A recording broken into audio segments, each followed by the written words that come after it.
मा इउपिपिएल मा बिपिएफ दा बेवहाय जों ट्राइबेल सुबुङा गिबियावनो प्रथमनिफ्रायनो बुंबाय थादों जे बर'नि जोंनि ट्राइबेलनि राजनीतिक हान्जाफ्रा ज' जानांगौ बेनिखायनो जों होनदों जे ट्राइबेल एबा थागिबिनि राजनीतिक हान्जाफ्रा ज' जायोब्लानो जों रावनिबो आथिं सिङाव थानाङा बिथांमोनहा ज' जानानै जुदि राजनीति गेलेयोब्ला बेबायदि जोंनि ट्राइबेलनि थागिबि मानसिनि खहा जानो हानाय इस्युफोरखौ बिथांमोना लाबोना नटिफिकेसन होनो गोनांबो जाहैया मानोना जों जुदि ज' जायोबा ज' जायैनि थाखायनो दिनै बेफोर खामानिखौ सरकारा मावनो गोनां जाहैदों राजनीति सार्थखौ पुरन खालामनो थाखाय जे गरखा हिसाबै बिदि प्रटेक्टेड खालामनायनि आन्दोआव माबा जाहोन दं नामा होननानै दा जाहोनखौ जों बेखौनो सानो सरकारा राजनैतिक इस्यु हिसाबै बेखौ लादों एसे आगोलाव बर' समाजनि आफादगिरि बुंनाय बायदि राजनैतिक मुलाम्फानि थाखायनो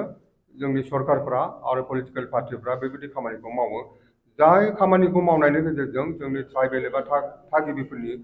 गिदिर खहा जानो हागौ बे बाथ्राखौ बिथांमोना साननायनि सम मोना राजनैतिक सार्थनि थाखाय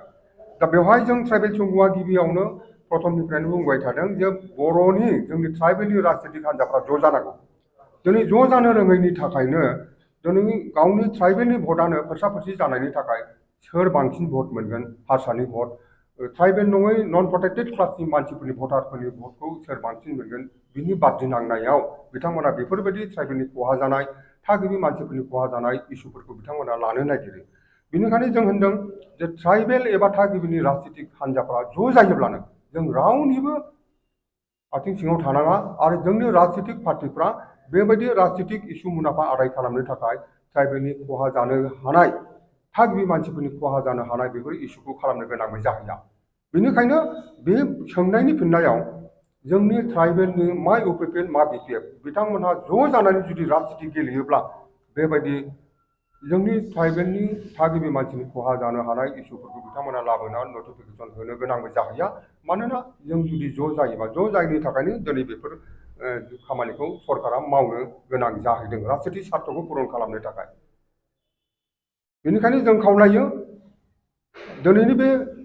प्रेस मिटआव जे बे आयदाजों लोगोसे जोंनि ट्राइबेलनि एबा बड'लेण्डआव थानाय राजनीतिक जेनाखि